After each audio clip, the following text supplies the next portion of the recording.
So let me make this clear. The absolute chaos on our southern border has not subsided, no matter what the mainstream media wants to ignore. Sadly, they refuse to cover the Biden-created border crisis. For us, though, we will never stop exposing Joe Biden's quest for open borders.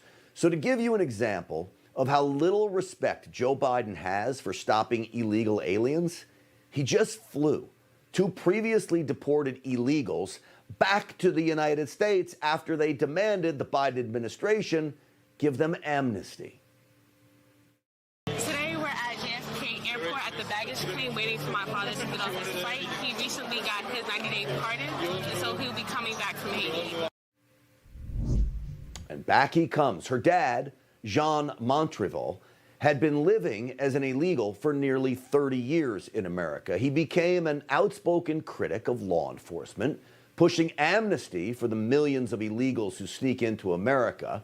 And the other illegal that was flown back to the United States, Claudia Rojas of Argentina, living here illegally for 19 years, well, he also went on the offensive. He even appeared in a movie bragging about his role in pushing illegal immigration. That movie, The Infiltrators, glorifies illegal immigration and vilifies law enforcement trying to stop it.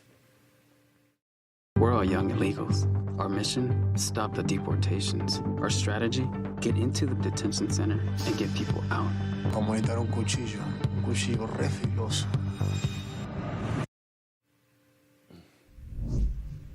It's not law-abiding. So what happened after all of this? What happened after all of their public protests? Well, the Trump administration found them and deported them. See, that's typically what happens when criminals go on camera publicly and brag about their crime. When they go on camera publicly and encourage others to commit the same crime. That will either get you thrown in prison or, in this case, deported. Well, the media, though, fell in love with these two. It pushed the claim that the Trump administration had retaliated against the two illegals by deporting them, forgetting the fact that no matter how long you've been here, it doesn't take away from the reality that illegal immigration sneaking into this country is still a crime, albeit a crime ignored by Team Biden. This is the media. You have lived here for 30 years. Yes, 31. 31 years. Talk about your concerns, what this means for your family, for you and your siblings. I don't think they realize, like, you coming in people's lives just to, basically, you're going to turn our lives upside down, because no one should have to wake up thinking, well, am I going to be deported tomorrow or the next day? See, the reality is you will wake up like that if you don't follow the rules, at least under a Trump administration. You don't have to wake up like that under a Biden administration. So because the media is one of Joe Biden's puppet masters, well, Joe Biden flew the two illegals back into the United States, sending a message to every illegal here: feel free to speak out. Feel free to encourage each other. Feel free to encourage other lawbreakers to sneak into America, and feel free to vilify anyone who wears a flag on their shoulder.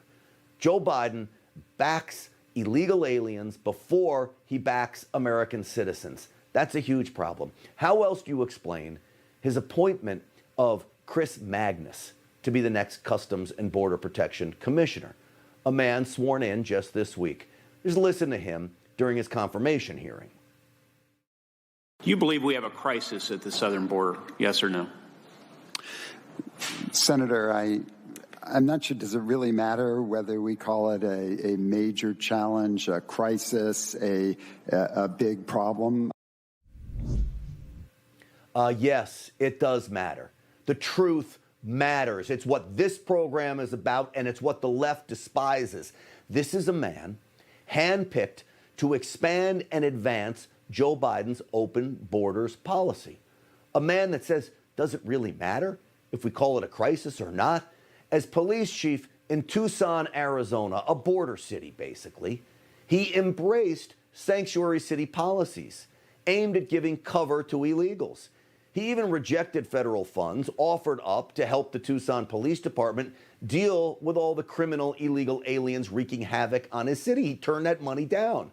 His message to the new men and women under his command at CBP It's time to, quote, reform Customs and Border Protection.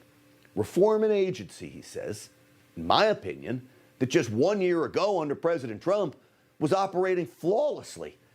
This was an agency operating on all cylinders. Now the only part of CBP that needs reforming is leadership, and that starts with the man in the White House.